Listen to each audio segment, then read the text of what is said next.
Are you getting the dreaded "this site can't be reached" error message when trying to access a website on your Windows 10 computer? Don't worry, you're not alone. This error message is one of the most common issues faced by Windows 10 users. Fortunately, it's usually easy to fix.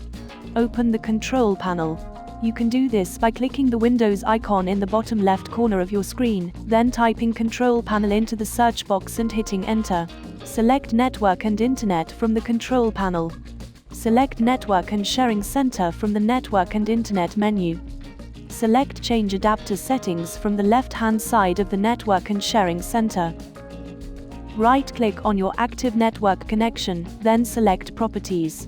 Uncheck the box next to Internet Protocol version 6, TCP/IPv6, then click OK. Reboot your computer. Hopefully these steps will help you connect to the website you are trying to reach.